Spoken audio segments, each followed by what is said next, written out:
Om Shanti. Good evening, everyone, and welcome to Inner Space Wembley.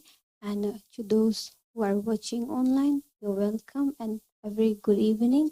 So today our speaker is Sister Daksha. I think everyone knows her because she's the coordinator of Inner Space Wembley. And let me just give a quick introduction of her as I can see new faces here. So Sister Daksha, for over 37 years, has empowered individuals globally, focusing on mental, emotional, and spiritual well-being. Okay, so Sister Daksha, please come and have a seat. And thank you.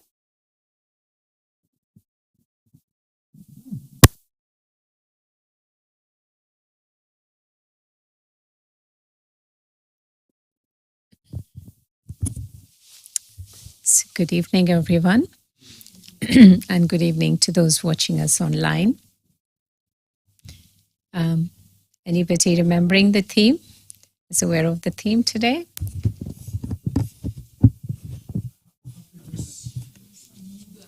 Mood or a skill.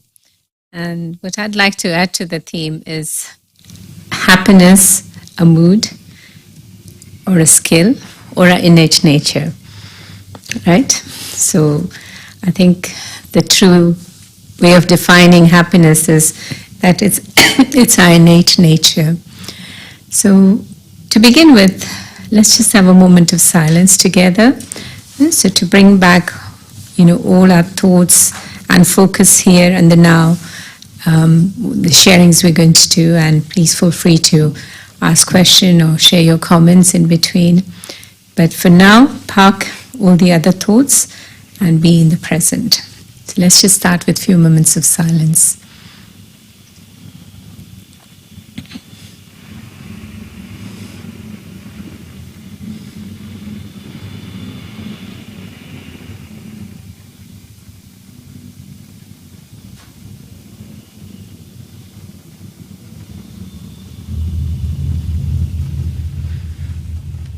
Okay, so you probably plan to come this evening for the talk or join us online. Did you start your day with happiness? What was your first thought? Was it the thought of happiness, thought of contentment? So how did you start your day? And throughout the day, did you remember about happiness? There's a question to ask. So often we think about these things much later. And the time has gone by, and then we look back and I think, oh, I could have, thought like that, or I could have done this, or I could have been this. So when we're looking at this theme as a mood or a skill or our innate nature, now if it's a mood, is the mood permanent? Does our mood stay always the same? And so if happiness, we make it as a mood, then it's there and it's not there, right? It fluctuates. And in that case, what happens is that we're sort of allowing other things and other people and maybe also things, possessions, comforts, to actually make us feel happy. Often we say, I'll do this or I'll achieve this and then I'll be happy. And so often our life has gone by thinking, okay, when I grow up, I'll be able to do things on my own and I'll be happy. And once we grow up and start going to schools, then to college and where not. So then we think, oh, there's so much burden of studies, etc. So when I finish my education, I'll be happy. And then comes job, comes family. And I think we kind of keep procrastinating it, saying, we'll be happy after this, we'll be happy after this, because I have these things around me, so I cannot be happy. So if you make that as a mood, it's like you're giving the remote control to someone or something or a situation. And that is not in our hands. So if they are in our favor, then we can be happy, and if it's not in our favor, then we cannot be happy. But that's how we want to be? No. And the reality is that we are never happy being unhappy, right? Because happiness is our innate nature. And it's like a skill that we have to acquire. And it's a skill that we have to practice and make it our innate nature. It's already there, but it's probably a bit rusty. Any equipment that you haven't used for a long time, what happens? It gets rusty, it gets slower. And then the more you use it, it comes to its maximum speed and abilities. So it's a bit like that. So in terms of the skill, it's like starts with awareness. First of all, I need to be aware that this is my true nature. I need to be aware that I am happiness. Yeah, that is my natural nature, or my true essence in a way. Peace, love, happiness, all of these virtues are nature. And so when the awareness comes, then I start remembering it, then I start kind of practicing it. And when I start sensing happiness, then I start believing in it, that I can be happy, and it's okay for me to be happy. I have the privilege to be happy, I have the right to be happy. Then it becomes like a natural nature. Just like any skill, it could be cooking, it could be work related, it could be, giving a speech and sharing with the public. So the more we practice, the more we do it, we get better and better at it, right? So similarly, it starts with awareness, and it starts with us making a choice. So happiness becomes our choice. So when it becomes my choice, then it's not difficult. Just like, say, suppose any hobbies you have. Yeah. So when the hobbies are there, most of the hobbies, there is a bit of attention to be paid, and some of these hobbies, there is a lot of attention to be paid, and also hard work sometimes. But it feels like a game. So say, for instance, I like any game. So you have to exercise, you have to go out there in the field, you have to do exercise before, and you have to take care afterwards, the game. But it's a game, so there's fun.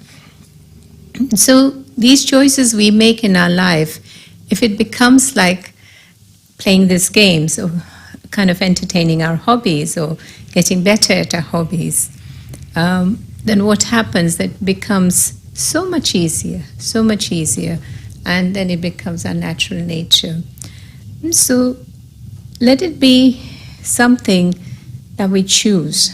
And when it's what we choose, and maybe it's very far from us, maybe we are not necessarily being happy all the time or content all the time.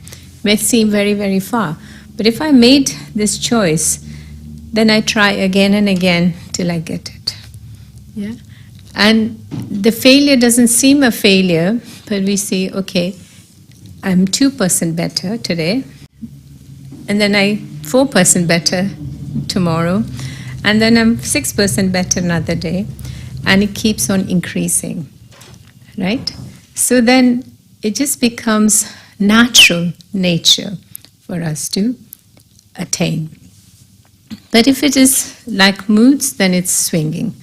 Yeah, it's there today, and situation could affect, people could affect, our possessions could affect, but then it's not in our hands. We are at the mercy of all of that. Now, why do we allow our happiness to go? Say, for instance, it's a person. I think people kind of affect us more than most other things. But when we understand, when we apply the wisdom, the spiritual wisdom, that everybody is playing their part as per their own perspective. So everybody on this stage, we are actors, right? We are a spiritual being performing our part. So we are all actors. And each actor is playing their part as per their best understanding and best ability. They can't do anything better that time. So then why do we insist, or why do we expect them to be different? Because that brings us sorrow. When I question, why are you playing your part like that? But no, you as an actor are playing your part as per your best understanding, as per your best ability that time. And that may change later on. But here I'm taking sorrow, thinking, why are they doing this? So people, we can easily, by just remembering these words of wisdom, this understanding, and then applying in our awareness, then when we come into interactions, there is not that expectations. Because it's the expectations that bring sorrow. And when you'll be surprised when you least expect something, like in terms of good things happening to us, more good things happen to us.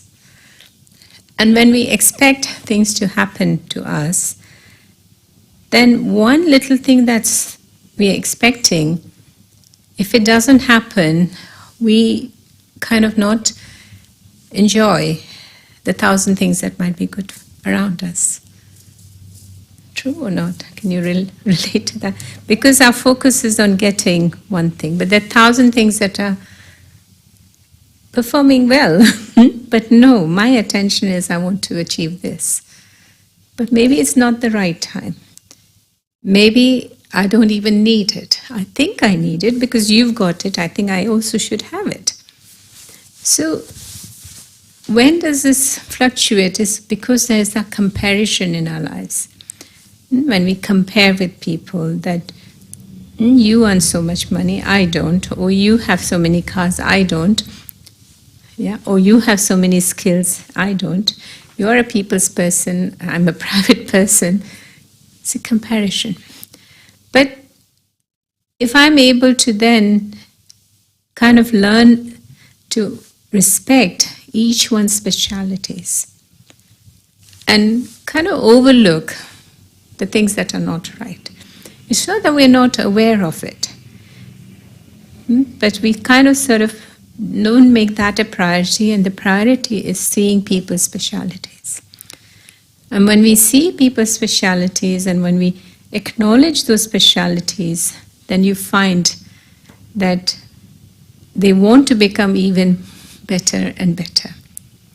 But if you may have 100 specialities, and if I point out just one that you may be not doing correctly, how are you going to feel after that? What's going to happen to our relationship? Yeah.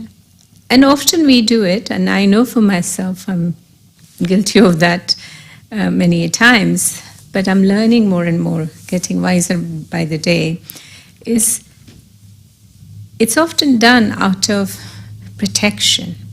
You know, in most cases when I've seen people misunderstand me or my feelings or my bhavana, is because I do it out of protection, but maybe the way it is said, maybe the time it is said, or how frequently it is said, because you want to, you want to them not to be harmed, but we don't realize we actually harming them more, because so often some of these things they have to learn by doing it. So in terms of our relationships, we have to understand that how can I learn to see people's specialities and acknowledge them as often as I can. And it should not be with that fear that if I acknowledge your speciality, nobody's going to look at me. Is that...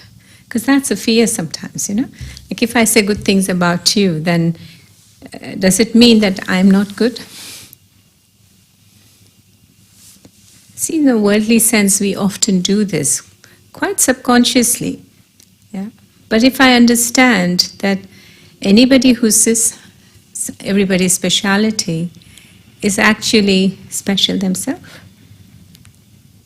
And whose company would you like to be? The one who is correcting you all the time, or one may not be correcting you verbally, but they're keeping an eye on you, where you're going to go wrong, and they will withdraw their help, or they'll find their, through the body languages to let you know that it's not going right. So, person who is aware of your ins and outs, your specialities and your kind of shortcomings, but yet chooses to focus on your specialities. Who would you want to be in presence of? Whose company would you like? Obviously the one who sees our speciality.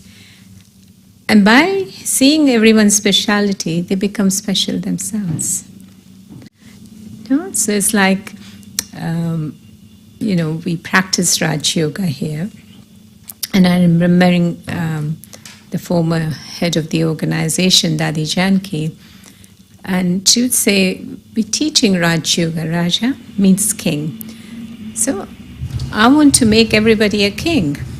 Now just by us all becoming a king, those who were taking kind of the wisdom from her, the practice, the virtues, did that stop her from being a king? So if I'm here kind of helping everybody else to be a king, then I'll become an emperor. But the fear is that if I make you a king, I'm going to lose. And that's the fear that brings the swing in our moods of happiness. So we have to work with this awareness. The happiness is my innate qualities. Secondly, is start my awareness with this understanding that I am an eternal being, and one of my main virtues is happiness. And secondly, as we were talking about, seeing everybody's speciality is only going to make me more special. And people will be able to come and share with me openly, and so that we can actually resolve things. Sometimes people say they can't tell you. It's not because you're so high up they can't tell you. Why are they scared to tell you something? Because you're going to look down upon them. You're going to keep correcting them. See parents and children relationship. As the child is growing, the child will always come and tell the parents, they did this in the school, or they did this with their playmates. Absolutely everything, like an open book. But once the parent starts correcting, you shouldn't do this, you shouldn't behave this way, that's not good to do. Does a child openly come and share? Who would they go to? Their friends, and sometimes they get into wrong company, because initially they will help them, but then they'll fall into wrong company. And then parents are thinking that why is my child not being honest with me? But if we step back and look at it, and I'm only sharing with what I've understood and what I used to do, or how I used to feel, that's why I'm sharing these things, that allow them to be themselves. Guide them, but not to that extent that they feel suffocated. Don't protect somebody so they can't do anything. Like we've heard the stories of cocoon to butterfly. It's like we want to protect and we want to help, but we actually make them disabled for lifelong. So these are things we have to be aware of. So compassion, no comparison, seeing speciality. And if I may not be good at many things, but there are many things I may be good at. And we all gifted with some or the other specialities. Let me focus on empowering them, and the other things that are missing will automatically come. But so often we kind of set goals that are on a very external level, on a very superficial level, that we forget to be. So we're more focusing on doing than being. And that also takes away our happiness. So another skill to apply, first is the awareness that these are my innate qualities. Second is to make this my choice, that I want to be there, right? Thirdly, it's like stop comparing, learning to see specialities. And so if there are shortcomings, but let me focus on things that are good and empower them, and other things will fall into place. For some it is like they'll be jack of all trades and master of none. Some they'll be master of all trades. It's like some people speak 8 to 10 languages and they're quite fluent, with all the languages. And they know the literature, they know the music, they know the grammar. So some are just like master of most things. Some are like jack of all things, but master of none. And some will just master 1 or 2 things. And they might not even be jack of anything else. But at least these things are doing well. So like just last week I was thinking, I was working with some of the younger ones. And, the demand the world has on them in terms of their work, in terms of what they're capable of. And okay, so internally in the house, they probably would not notice that this chair could be set like this, or this table could be put here. And I'm thinking, can't you see this, right? Can't you do this? But can I do what they're doing at their work? Can I do what they're doing to make a difference to the world? No. So yes, we learn certain things they're doing if we have the opportunity and the inclination and the time. And okay, also share, maybe you could help with this, maybe you could put this way. But if it doesn't happen, should I lose my happiness? And trust me, I have lost a few times. Yeah, but I learned it the hard way in some ways. That, not in a hard way, but it's just wiser way, let's put it like that. Does it really matter? When it doesn't matter so much, then why am I giving it such importance? And then you feel the lightness.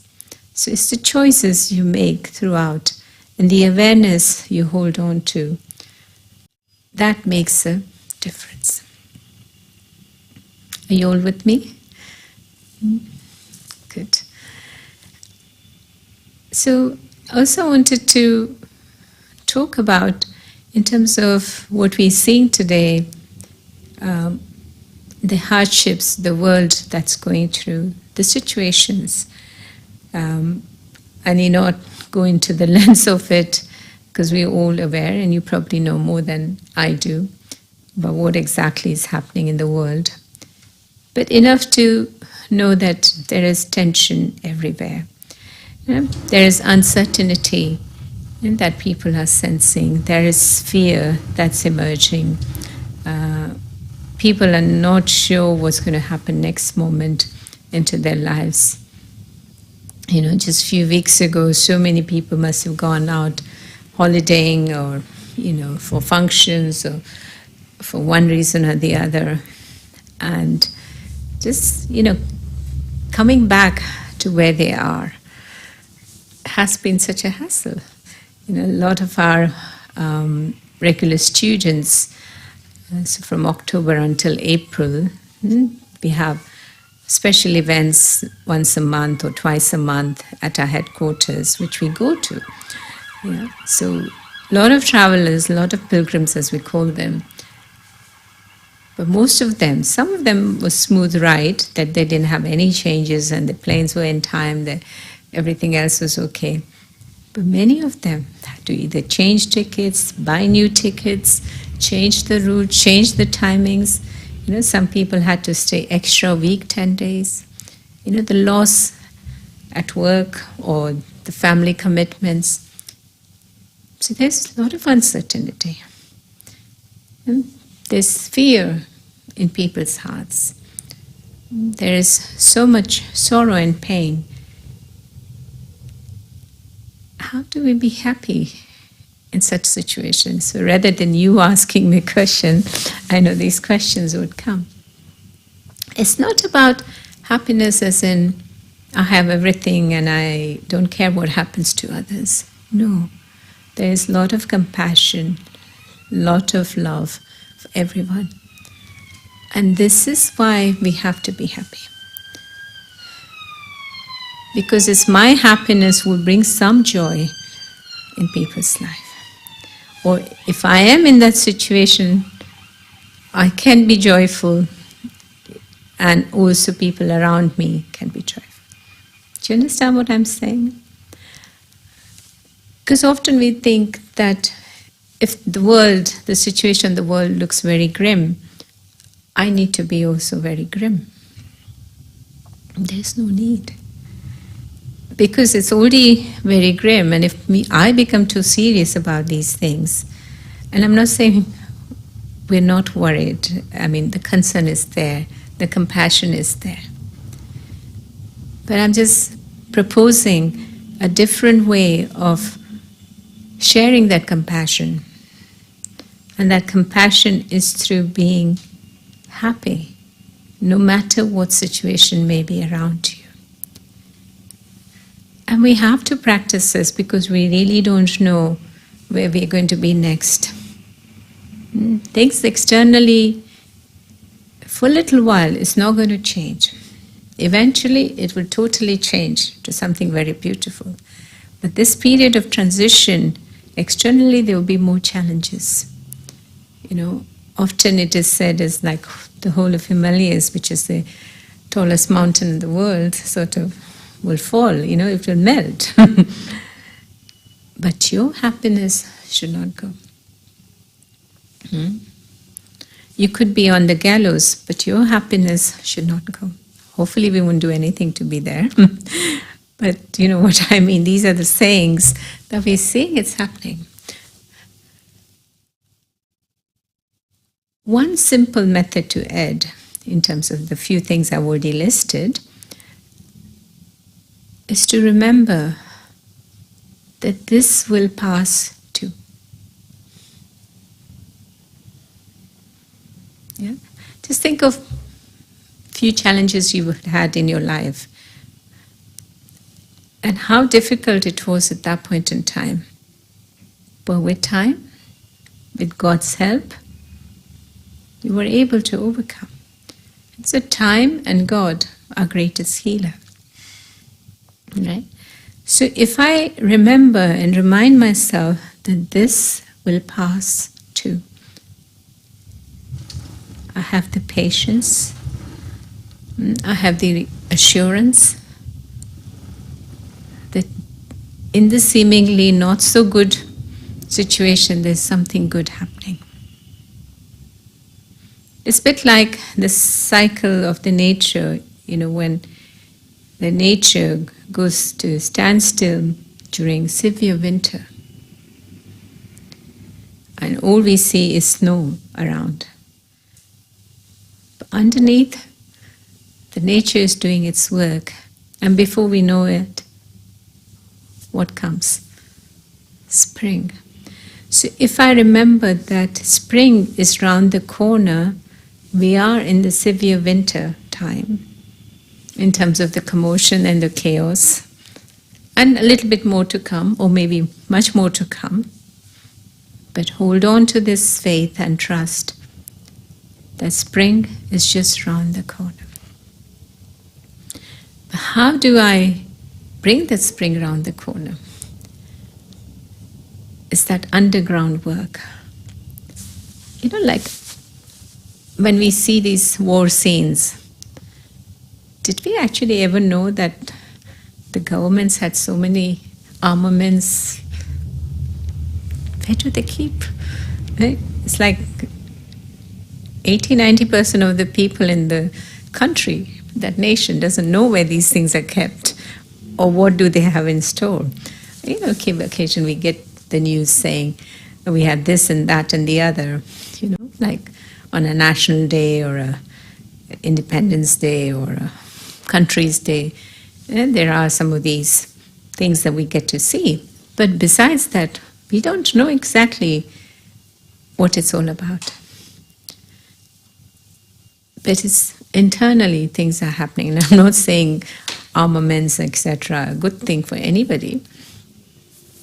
So what we have to do, another step is that incognito awareness. Incognito, in a sense, is like we're not shouting it out loud by talking about it necessarily or saying we should be this, but in our actions, in our awareness that the new world is coming, the better world is coming, a world of harmony is coming. And so I can hold on to my happiness.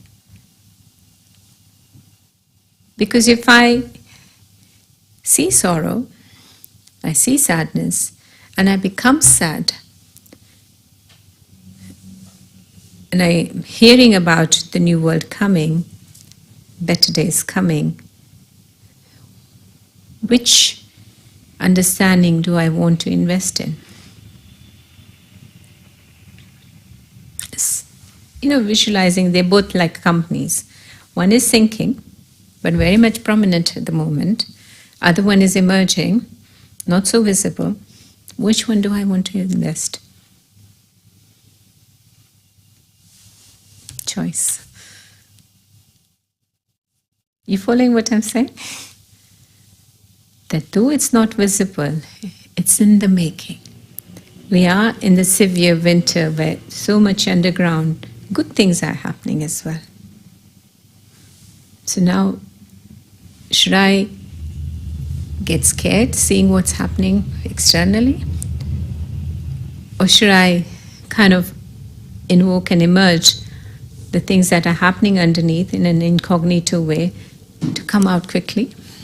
What would I want? The winter to continue or the spring to come? What would you want? Choice. It's all about choices. And it's all about trusting your choices. And it's all about believing in it and making it happen. So that's the effort that is needed. And then, even in chaos, I don't need to lose my happiness. I'm not saying we won't have to do things that is needed immediately. Say if there's a leak, I'll get a bucket. Yeah. If there's somebody's harming, we'll probably call the police. There's so many incidents just on Ealing Road that we're hearing, that there's so much happening. So we have to take those actions. But internally, it's all about positivity. It's all about contentment. It's all about happiness. But for me, really, this too will pass.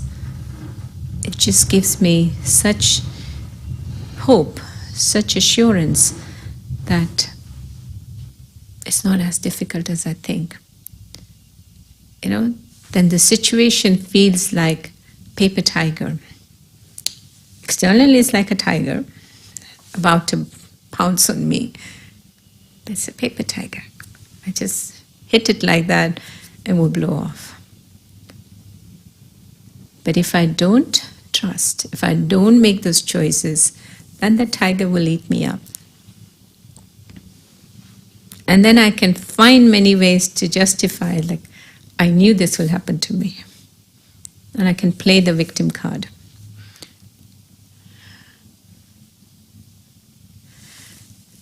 So happiness, a choice, an innate quality, a skill, however you'd like to look at. Yeah. So if it's just as and when as our moods, then it will not be constant. It will fluctuate. And it's always will be disempowering because we'll give something or someone else the power to control our lives. And who likes being controlled? But equally, we have to be aware that as I don't like being controlled, I have to make sure that I'm not controlling anybody. I'm not even controlling the flow of scenes. Yeah? Where I can make it better, where I can make it comfortable for the self and others, let me try my best. It's not that I just sit there and just watch. No, we have to be in action. But with this awareness and understanding that if the result is not what I set out for, I'll still be happy. Because happiness as a mood is result-oriented, is result-based. Okay, I secure so many degrees, I'll be happy. I secure this job, I'll be happy. I secure this position, I'll be happy. So success is measured based on what I'm achieving externally. Internally, I may be very unhappy. Is that success? No. Right? But yet, though we know this, we set out in our lives to achieve all those things at the expense of our true nature. And then we say to ourselves, I try so hard, but I'm not happy. So again, doing and being.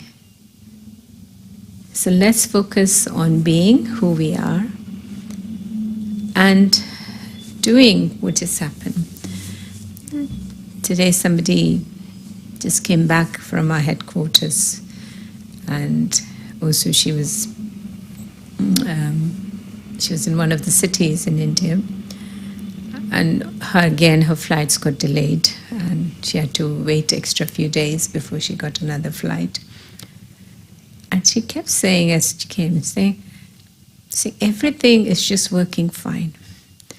Saying those extra few days she was able to call her community, talk to them about spirituality, give them a message.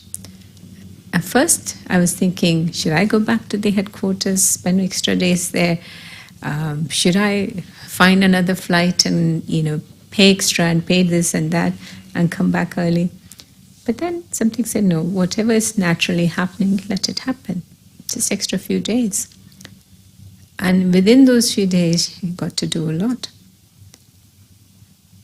And she's flying. Mm-hmm. And she said, everything seems like it's falling into place. So if my focus is on the being, now that doesn't mean I don't perform, but I'll perform even better. And maybe very different to what I've set out. Like some of the things I thought about in the last hour or so that I'd like to share with you. I'm quite sharing many things very different to what I had planned to. And for one reason or the other, that may be more appropriate than what I was going to say. So, should I go back to my notes and say, no, I've forgotten this, let me tell you that? Or what is emerging is what you need to hear, or what we're looking for? Trust. Be happy. I remember that I think since childhood, serenity, peace was a natural nature. But I must say, happiness was somewhere distant. I don't think I was ever sad, not for too long anyway. And my happiness was just a smile. And I think many of you know me. If at all I'm not into too long of a conversation, but I say a lot through my smile and acknowledge a lot through my smile. So that was there. But I remember going to our headquarters in Abu. Apparently the name, I don't know how many of you have heard, for those of you are connected with India, Bharat, that Mount Abu is now being called as Abu Raj. So a lot of the cities' names are going back to what they were originally. So it will take time for us to remember. So it's not just Mount Abu, it's Abu Raj. So being there many years ago, and I was working on peace anyway. And then there were so many messages as I was about to leave that I need to also think about happiness. So we had these virtue games. Many of you may have played that. We also call it the star card games, You have this wheel here that you can come and spin. But we used to play games, and we still do.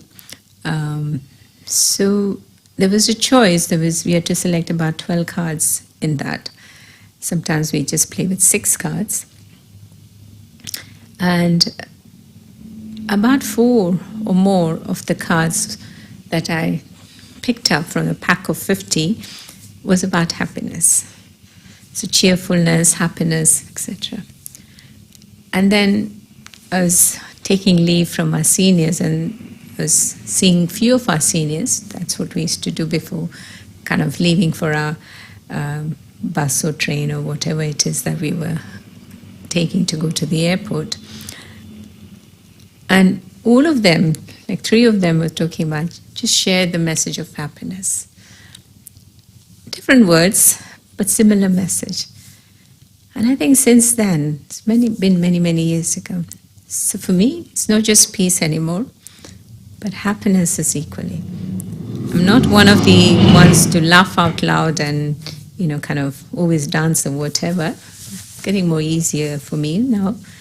But happiness, the internal happiness, that no matter what, I'm not going to let my contentment just go like this. It's more valuable than that thing or that matter. This is more important. So another aspect to remember is the self-respect. The awareness begins with self-respect. It's my choice, but I also deserve to be happy. I command happiness because it's my right to be happy. And with that awareness, and it's everyone's right to be happy. It's not that I'm going to take your happiness away to be happy, because that's what often we think, no? That if I deprive you of something, I'll be happy. But no. We're here to share together. And the more we share, the more it's going to grow.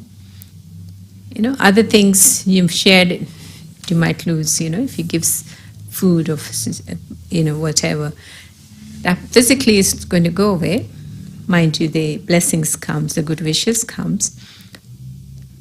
But any virtues, and certainly happiness, the more you share, the more it multiplies, comes back to you. So should happiness be a skill or a mood? Or innate quality? So it's our innate quality, and we have to learn this art. The skill, I think we just took the words that rhymed for the theme, but it's the innate qualities, and it's an art we have to master. And why not? Yeah? All of us, a spiritual being, children of God. It's our right. It's with that self-respect I choose to be happy and I choose to share happiness. Is there any questions or comments? And if there's any questions or comments online, you can always send it to the chat on YouTube.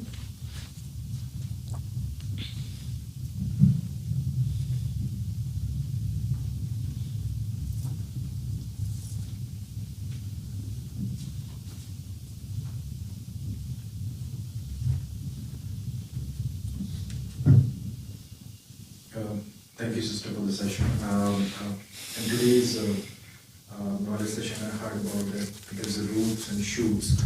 So what I have understood is like roots are our thoughts and shoots are actions which we show to the world. And what I have observed, mostly due to the 99% due to the roots we got and happening, the thoughts, underlying thoughts. What if someone is struggling with underlying thoughts? And obviously, if we have negative thoughts tend to go to the more negative direction, we might feel the world is negative for us. If we are feeling positive from inside, then things would be positive. It's mindset. So, what if you're in a negative mindset? How one will do that transition from the positive to the positive? And like, would only the meditation will help, or only we need to do other activities? Because happiness only will come if the mindset change. So, even if my tendency is about being negative, the question to ask myself is that helping me? It's not helping me. Is that true to me? No. Is that helping anybody? No. So, sometimes we have to use the wisdom. In Hindi we use the word buddhi to kind of guide the mind and the intellect, but the word intellect is a bit gross in my understanding. But the buddhi is that wisdom to nurture the mind, to guide the mind, to facilitate the direction that the tendency is to go towards negativity, or sometimes it's even ordinariness, sometimes it's not even negativity. But no, I make this choice to increase self-respect, to increase my happiness, and I'm going to go for it. So time and time again, throughout the day, I have to remind myself. And it's like a skill, no? The more I practice, the more I get better at it. And a time comes that I become very used to it, in terms of it becomes a natural nature. And like they say, practice makes men perfect. I feel practice makes those things become natural to us. So there is that little hard work needed, but it's not so hard as the damage I would do if I continue to be negative. So that attention is needed, that the moment I'm slipping into negativity or ordinariness, I bring very gently my mind back to positivity. And so it's like the mind and the intellect working hand in hand. So here in Raj Yoga we understand that we are a being of light, call it soul, Atma, spirit, psyche. And we have three faculties. Mind, that has thoughts, feelings. And then the buddhi, the intellect, who's the wiser of us. So our inner voice that keeps saying, this is not good for you. And so listening to our inner voice, acknowledging it before it's too late. And the harm then is undoable, right? So listening and allowing it to guide. And also the wisdom, the inner wisdom, giving the mind the choices. Like after years of just focusing so much on silence and peace, the choice I had to give was happiness, which is very new to me, because some of you who know me up until today, more of a private person, yeah. I was, like most people will say, they would always find something else to do to be happy. But from childhood, I was happy to be myself, because there was that internal love and respect. I don't need things externally to make me happy. This was even before meditation, I think. Most time, I was okay. But then, making happiness a choice, that also means about sharing with others. It wasn't often that I didn't know what to share, but I was not interested in sharing. So when I started to come to Brahma Kumaris and started to be full-time living at the center, that was one of the first things I had to do, was to be with people, to share with people, to cook for people, to serve them. And the choice I had to make, what is it kind of the divine wants me to do? Not what I want to do, not what my skills are. My skills maybe professionally was accountings. But within a year or two, I couldn't even count properly. Something that I worked with figures all the time before. I would make silly mistakes when I was counting, even a small amount. That changed because it was very clear that the divine didn't want me to focus on pursuing that path. But something that was not natural to me is to share, to give, to be with people.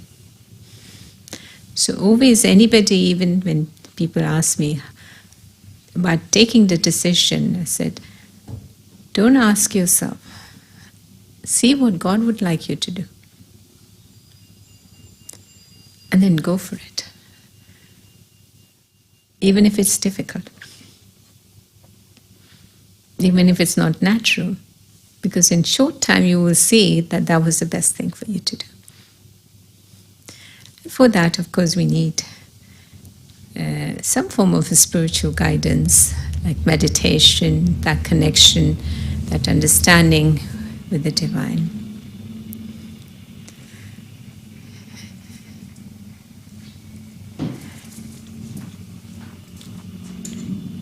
Just a couple of points.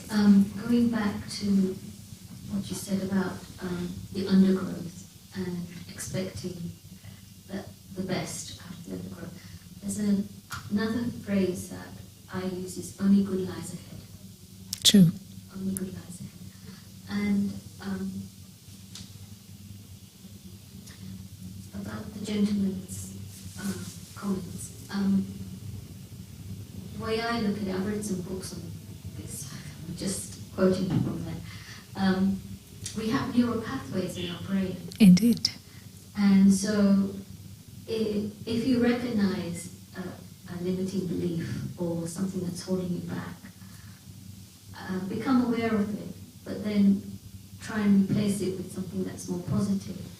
Because if you focus on the negative belief, that neural pathway will become stronger and stronger, and that will influence your behavior. Indeed. And then when you start focusing on what God wants, and then even what we want, really want, So when you're focusing from the heart and following the heart and replacing the negative belief with a heart-driven belief, and then following the actions you need to take alongside the new belief, then that neural pathway will become stronger and the other one will become lighter. And that will... Agree. That's Yeah. all I wanted to say. So it's like most of you are familiar with NLP, Neuro-Linguistic Programming. Look it up because this is something I say to many of the elderlies that I have to meet with, they say, "Oh, I forget. I'm old now. I forget things." I said, never say that to yourself. Sometimes we says, "I'm mad." How often we says, "I was mad to do this." But I said, these are the words we are feeding, and then we start believing those things, that I forget, or I'm mad, or I'm silly, or whatever it is. So we have to be very, very careful about those things. Let's finish with some final thoughts in terms of reflection, just to summarize some of the things that have been shared.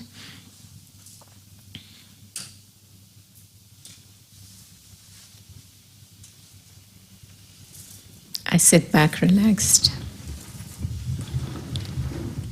the feet on the ground, gently breathing in and breathing out.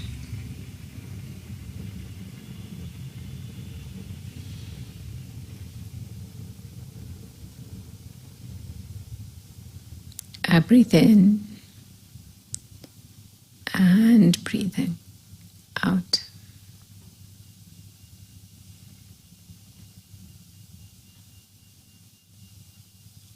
I become aware of myself as a being of light.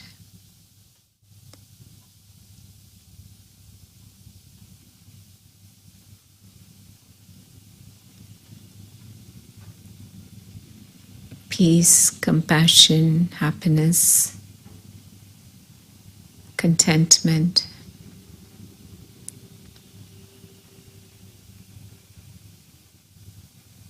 are some of the many of my innate qualities.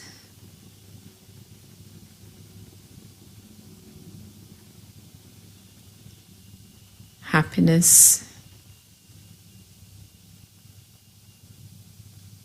is a choice that I make.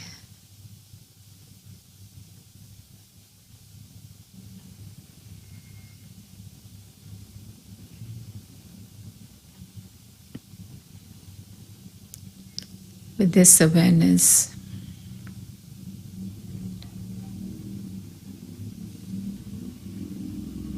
that whatever has happened is good.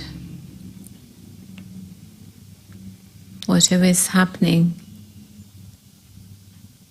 is even better. And what will happen will be the best.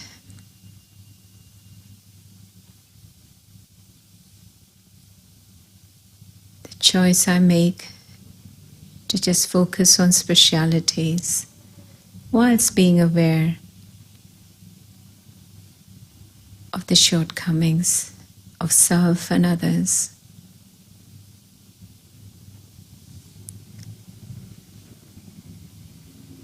The choice I make of just staying in the self-respect and not comparison.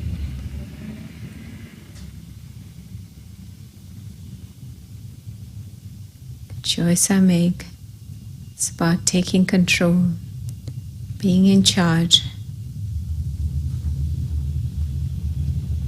making my thinking, my feelings, the vision and attitude very, very positive.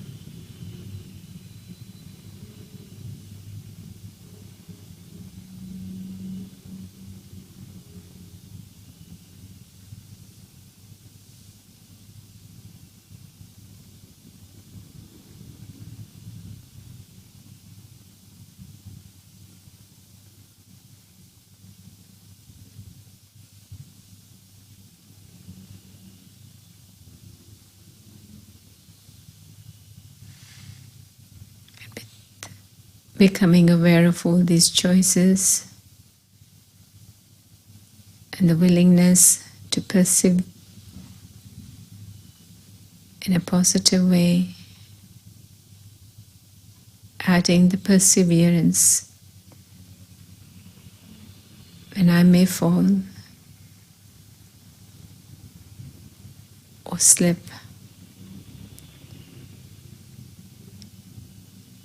From this journey of life, the journey of happiness.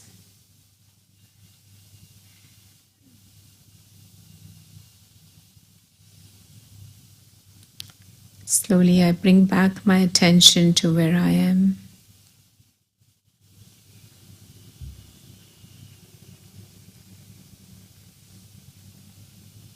With this firm, determined thought to make happiness as a choice daily, and to remind myself a few times a day. Om Shanti, Om Shanti, Om Shanti.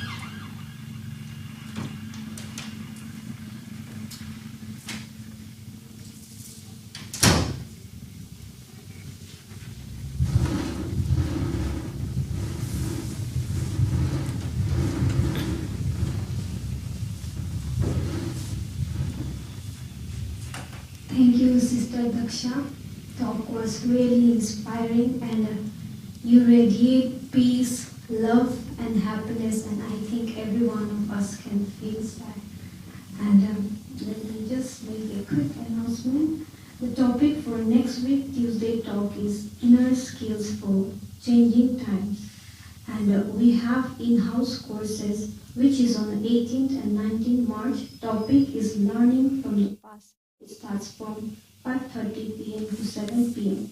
And every morning and Thursday, there is a reflective meditation online and in-house, which starts from 7 p.m. to 7:30 p.m. Topic, and every Sunday morning, there is online meditation, which starts from 10 a.m. to 10:45 a.m. And for that, kindly register on the website. And the product of the week is Stepping into Happiness. So you can go through the shop. Thank you so much. Thank you. Thank you. So the course starting about letting go of past is tomorrow and day after. So 5:30 to 7.